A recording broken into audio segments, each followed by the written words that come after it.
Hi everyone, welcome to online job update. WBHRB staff nurse grade 2 এর status regarding কিছু গুরুত্বপূর্ণ এবং informative update নিয়ে আলোচনা করব তোমাদের সাথে। বর্তমানে প্রায় যত সব ক্যান্ডিডেট স্টাফ নার্স গ্রেড 2 এর জন্য আবেদন করেছো, সকল ক্যান্ডিডেট এই পরীক্ষার মুহূর্তে মানে তোমরা সকলে জেনে গেছো তোমাদের সিবিটি বেস এক্সামের ডেট অ্যালট হয়ে গেছে। এখন তোমাদের স্ট্যাটাস রিপোর্ট নিয়ে ম্যাক্সিমাম ক্যান্ডিডেট একটা টেনশনের মধ্যে আছো যে কাদের স্ট্যাটাস অ্যাপ্রুভ হচ্ছে, কাদের স্ট্যাটাস রিজেক্ট হয়ে যাচ্ছে এবং ম্যাক্সিমাম জিএনএম ক্যান্ডিডেটের স্ট্যাটাস রিপোর্ট ব্ল্যাঙ্ক দেখাচ্ছে। এবং কি কারণের জন্য ব্ল্যাঙ্ক দেখাচ্ছে, যাদের রিজেক্ট হয়েছে কোন কোন ডকুমেন্টস আপলোড করলে তোমাদের ফাইনালি অ্যাপ্রুভাল আসবে এবং ম্যাক্সিমাম যত সব ক্যান্ডিডেট আমার আন্ডারে আছে তো সেই সব ক্যান্ডিডেটের কাছ থেকে যে ফিডব্যাকগুলো পেয়েছি সেইখান থেকে টোটাল 10 থেকে 12 রকমের আমি তোমাদেরকে অ্যাপ্লিকেশন রিজেক্টের কারণ দেখাচ্ছি এবং তার জন্য সঠিক সমাধান মানে কোন ডকুমেন্টসগুলো সঠিকভাবে আপলোড করলে তোমাদের অ্যাপ্রুভ হবে তার সমস্ত রকম আপডেট থাকছে এবং জিএনএম ক্যান্ডিডেটের ব্ল্যাঙ্ক কেন দেখাচ্ছে, যাদের যাদের ফাইনালি অ্যাপ্রুভ হয়ে গেছে তাদেরও পরবর্তী পদক্ষেপ কি আছে, যাবতীয় সমস্ত রকম আপডেট আজকে এই ভিডিওর মাধ্যমে তোমাদের সামনে তুলে ধরা হবে। ভিডিওটি সমস্ত নার্সিং ক্যান্ডিডেট, সে তুমি জিএনএম হয়ে থাকো, বিএসসি হয়ে থাকো বা পোস্ট বেসিস বিএসসি হয়ে থাকো, তোমাদের সকলের জন্যই ভীষণ ইনফরমেটিভ হতে চলেছে। তাই তোমরা ভিডিওটা স্কিপ না করে শেষ পর্যন্ত দেখতে থাকবে এবং তোমাদেরকে জানিয়ে রাখি, দেখবে আজকে এই ভিডিওটা রেডি হওয়ার পর ম্যাক্সিমাম চ্যানেল এই তথ্যগুলোকেই ফলো করে আবার নতুন আকারে ভিডিও প্রোভাইড করে দেবে। তো অরিজিনাল তথ্যটা অ্যাট ফার্স্ট জেনে থাকো, তারপর কোন চ্যানেল থেকে কি জানছো সেটা সম্পূর্ণ তোমাদের উপর ডিপেন্ডেন্ট।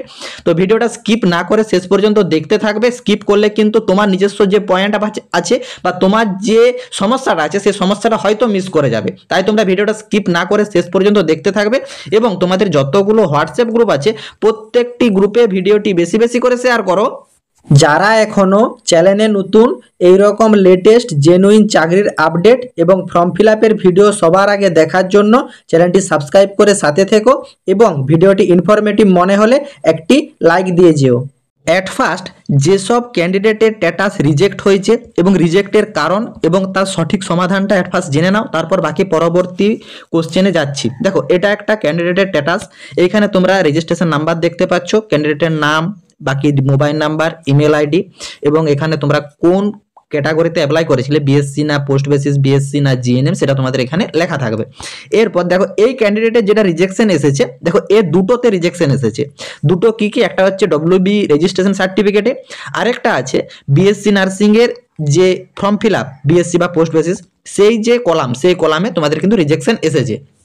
এই সব রিজেকশন যেসব ক্যান্ডিডেট এসেছে মানে কিছু কিছু ক্যান্ডিডেটের এই জায়গাতেও আসতে পারে, কিছু কিছু ক্যান্ডিডেট এই জায়গাতেও আসতে পারে, কিছু কিছু ক্যান্ডিডেট এই দু জায়গাতেই আসতে পারে। তো তোমাদের যাদের যেটাতে এসেছে অ্যাট ফার্স্ট তোমাদেরকে যে কলামটা দেখাচ্ছে এই কলামটাই সম্পূর্ণভাবে ফিল করতে হবে।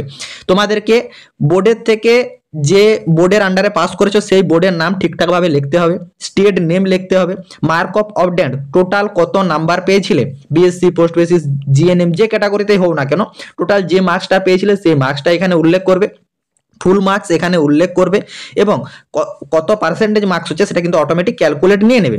তারপর অ্যাডিশনাল অ্যাটেম্প্ট মানে তুমি যদি কোনো সাবলি পেয়ে থাকো কোনো ইয়ারে, সেটা ফার্স্ট ইয়ারে হতে পারে, সেকেন্ড ইয়ারে হতে পারে, থার্ড ইয়ারে হতে পারে, ফোর্থ ইয়ারে হতে পারে, যে কোনো ইয়ারে তুমি যদি সাবলি পেয়ে থাকো, একটি সাবলি পেলে সাবলি অ্যাটেম্প্ট 1 করবে।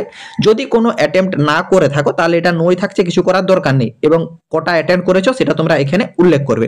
তারপর এইখানে তোমাদেরকে মার্কশিট আপলোড করতে হবে, আপলোড মার্কশিট। রেজিস্ট্রেশন যাদের যাদের রিজেকশন দেখাচ্ছে এখানে তোমাদের ডব্লিউবিএনসি দেবে, এইখানে স্টেটের নামও ডব্লিউবি ওয়েস্ট বেঙ্গল সিলেক্ট করবে, mark of obtained 100, full mark 100, percentage marks of 100 হয়ে যাবে, এইখানে নো থাকবে, এইখানে 0 থাকবে। এইখানে তোমরা অনলি ফর রেজিস্ট্রেশন সার্টিফিকেটটাই আপলোড করবে। দেখো কিছু কিছু ক্যান্ডিডেটের দেখা গেছে যারা রেজিস্ট্রেশনের সাথে মার্কশিট আপলোড করেছে তাদেরও অ্যাপ্রুভ নিয়ে নিয়েছে, কিন্তু আবার কিছু কিছু ক্যান্ডিডেটের সেই জায়গাতে রিজেকশনও করে দিয়েছে। সেটা কিন্তু সম্পূর্ণ বোর্ডের উপর ডিপেন্ডেন্ট। তোমার যদি রিজেকশন এসে থাকে তুমি অনলি ফর মার্কস রেজিস্ট্রেশন সার্টিফিকেটটাই আপলোড করবে, যে রেজিস্ট্রেশনে যদি তোমাদের রিজেকশন এসে থাকে। তো দেখো এটি আরেকটি ক্যান্ডিডেটের স্ট্যাটাস, এরও কিন্তু রিজেক্ট এসেছে। এই রিজেক্টের কারণ হচ্ছে কাস্ট সার্টিফিকেটের ব্যাপারে। দেখো ফুল কাস্ট সার্টিফিকেট নট প্রেজেন্ট, যেটা সবচেয়ে বেশি সমস্যা এবং সবচেয়ে বেশি 70% রিজেকশন এসেছে কাস্ট যাদের যাদের আছে। জেনারেল ক্যান্ডিডেটের খুবই কম রিজেকশন এসেছে। কাস্ট সার্টিফিকেটের এই জন্য এসেছে, অ্যাট ফার্স্ট তোমাদের কাস্টগুলো কিন্তু রিনিউ করা নেই, এবং ওবিসি ক্যাটাগরিতে যারা আছো তারা কিন্তু রিভ্যালিডেশন করাওনি, আপলোড করে দিয়েছো, তোমাদের কিন্তু রিজেকশন চলে এসেছে। এছাড়া তোমাদের এইখানে একটি সবচেয়ে সহজ সমাধান পদ্ধতি, তোমাদের এখানে কাস্টের যে কলামটা আছে এই তীরচিহ্নতে তোমরা ক্লিক করবে, এবং এইখানে তোমরা ক্লিক করলে তোমাদের সামনে জেনারেল যত সব কাস্টের কলামটা আছে পুরো কলামটা ওপেন হয়ে যাবে। যদি তোমার কাছে এখন রিনিউ কাস্ট সার্টিফিকেট অ্যাভেলেবেল না থাকে বা রিভ্যালিডেশন কাস্ট সার্টিফিকেট অ্যাভেলেবেল না থাকে, সেটা যে কোনো কাস্টেরই আন্ডারে হতে পারে, কাস্ট সংক্রান্ত যাদের যাদের সমস্যা আছে, তোমাদের কাছে যদি রিনিউ কাস্ট সার্টিফিকেট না থাকে বা তোমাদের রিভ্যালিডেশন কাস্ট সার্টিফিকেট না থাকে, তাহলে কিন্তু তোমরা ডিরেক্ট এইখানে গিয়ে জেনারেল অপশনে ক্লিক করে নিতে পারো এবং তোমরা জেনারেলে সাবমিট করে নিতে পারো। তাহলে কিন্তু তোমাদের অ্যাপ্লিকেশনটা সম্পূর্ণ জেনারেল কাস্টে ট্রান্সফার হয়ে যাবে।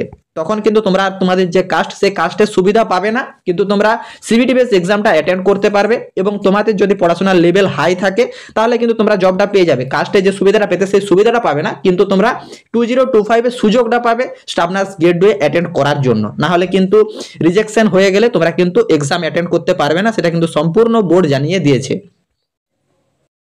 এইটা হচ্ছে আরেক ক্যাটাগরির ক্যান্ডিডেটের রিজেকশন স্ট্যাটাস। এইখানে দেখো ইনভ্যালিড ডকুমেন্টস, ঠিক আছে, ইনভ্যালিড ডকুমেন্টস দেখাচ্ছে, এবং এইটা তোমার প্রপারভাবে চেক করতে গেলে তোমাদেরকে কিন্তু রিসাবমিট অ্যাপ্লিকেশন ফর্ম যেতে হবে, এবং সেইখানে কোন ডকুমেন্টসটা ইনভ্যালিড দিয়েছো সেটা কিন্তু তারা দেখিয়ে দেবে। সেই ডকুমেন্টসটাকে তোমাকে নতুন করে আপডেট করতে হবে। এবং আরেকটা কাস্ট যেটা মানে সবচেয়ে বেশি লক্ষ্য করা গেছে, অ্যাড্রেস প্রুফ হিসাবে, অ্যাড্রেস প্রুফে বেশ কিছু ক্যান্ডিডেটের রিজেকশন এসেছে।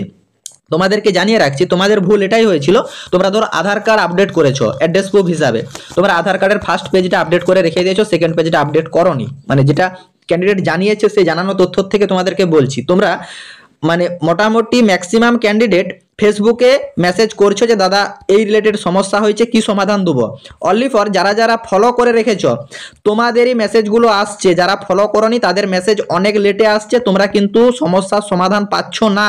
তোমাদেরকে বারবার বলছি, যারা যারা যে কোনো সমস্যার কারণে ফেসবুকে যোগাযোগ করছো, অ্যাট ফার্স্ট ফেসবুকটাকে ফলো করবে, তারপর মেসেজ করবে। ফলো করলে মেসেজ ইনস্ট্যান্ট আসছে, ফলো না করলে মেসেজ আসতে অনেক লেট হচ্ছে, মেসেজ বক্স প্রায় ফুল হয়ে থাকছে, চেক করার টাইম হয়ে উঠছে না।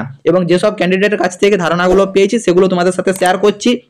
যাদের অ্যাড্রেস প্রুফ সংক্রান্ত সমস্যা হয়েছে, তোমরা কিন্তু আধার কার্ড আপডেট করতে পারো, ভোটার কার্ড আপডেট করতে পারো, কিন্তু দুটো পিটি তোমাদেরকে আপলোড করতে হবে, ফার্স্ট পেজ এবং সেকেন্ড পেজ, যাতে তোমার অ্যাড্রেসটা প্রপারভাবে সেইখানে দেখা যায়, এবং সেটা পিডিএফ ফরম্যাটেও রেডি করতে পারো, বা দুটো পিকচারকে একসাথে ক্রপ করে রেডি করে তোমরা কিন্তু আপডেট করতে পারো, সেটা সম্পূর্ণ তোমাদের উপর ডিপেন্ডেড। বাট দুটো পেজকে একসাথে আপডেট করতে হবে, না হলে কিন্তু অ্যাড্রেস প্রুফের কারণে যাদের যাদের রিজেকশন এসেছে তোমাদের কিন্তু ফাইনাল ক্যান্সেল হবে। তারপরে আরেকটা ক্যান্ডিডেটের অ্যাপ্লিকেশন রিজেক্টের কারণ দেখো, এই ক্যান্ডিডেটের রিজেক্ট করা হয়েছে, সে কিন্তু প্রপার সিগনেচারটা সঠিক পদ্ধতিতে আপলোড করেনি, সেই জন্য তার রিজেকশন এসেছে। সেই জন্য তোমরা যাদের সিগনেচার বা এই সংক্রান্ত সমস্যা থাকছে, তোমরা অ্যাট ফার্স্ট সিগনেচারটাকে ঠিকঠাক রানিং হ্যান্ডরাইটিংয়ে সিগনেচার করবে, তারপর সেটাকে তোমরা আপডেট করবে, এবং সেটা তোমাদের ম্যাক্সিমাম 2 MBর ভিতর না হয়ে থাকে। এবং তোমাদেরকে জানিয়ে রাখছি, কিছু কিছু ক্যান্ডিডেট মেসেজ করছে যে তাদের প্রপারভাবে ডকুমেন্টস আপডেট হচ্ছে না, তার একটাই কারণ 2 MB বোর্ড বলেছে, তোমরা কিন্তু 2 MB যাবে না, 1 থেকে 1.5 MBর ভিতর তোমরা কিন্তু সমস্ত ডকুমেন্টসগুলো আপলোড করার চেষ্টা করবে, তাহলে কিন্তু সঠিকভাবে আপলোড নিয়ে নিচ্ছে। এবং কিছু কিছু ক্যান্ডিডেটের অ্যাপ্লিকেশন স্ট্যাটাস মানে তোমাদের ক্যান্ডিডেট স্ট্যাটাস ব্ল্যাঙ্ক দেখাচ্ছে, এবং যেটা সবচেয়ে বেশি লক্ষ্য করা গেছে 90% এই ব্ল্যাঙ্ক স্ট্যাটাস দেখা যাচ্ছে জিএনএম ক্যান্ডিডেটের, ম্যাক্সিমাম জিএনএম ক্যান্ডিডেটের স্ট্যাটাস ব্ল্যাঙ্ক দেখাচ্ছে।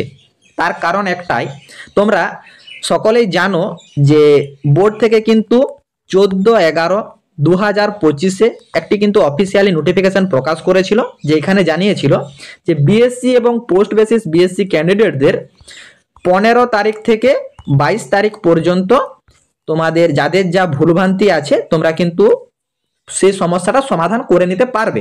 এবং বোর্ড থেকে জানিয়েছিল যে বিএসসি বা পোস্ট বেসিস বিএসসি ক্যান্ডিডেট যাদের যাদের আছো তোমাদের কিন্তু 15 তারিখ সকাল 11টার পর থেকে স্ট্যাটাস চেঞ্জ হবে। যাদের অ্যাপ্লিকেশনে রিজেক্ট থাকবে তাদেরকে নতুনভাবে অ্যাপ্লিকেশন সাবমিট করতে হবে।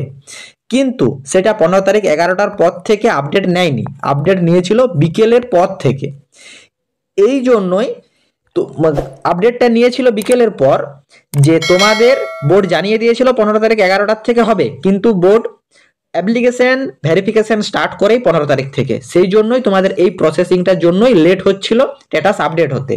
এরপর আসি যে 90% জিএনএম ক্যান্ডিডেটের এখন স্ট্যাটাস ব্ল্যাঙ্ক দেখাচ্ছে। তার কারণ একটাই, তোমাদের এখন ভেরিফিকেশন স্টেজে আছে, সেই কারণের জন্যই অ্যাপ্লিকেশন স্ট্যাটাসটা ব্ল্যাঙ্ক দেখাচ্ছে। তোমাদের ভয়ের কোনো কারণ নেই। এইটা তোমাদের ভেরিফিকেশন স্টেজে থাকায় একটা সুবিধা হবে, বিএসসি বা পোস্ট বেসিস বিএসসি ক্যান্ডিডেটদের ধীরে ধীরে যেমন সবাইকার ক্যান্ডিডেটের স্ট্যাটাস আপডেট নিল, তোমাদের কিন্তু একসাথে স্ট্যাটাসটা আপডেট পেয়ে যাবে।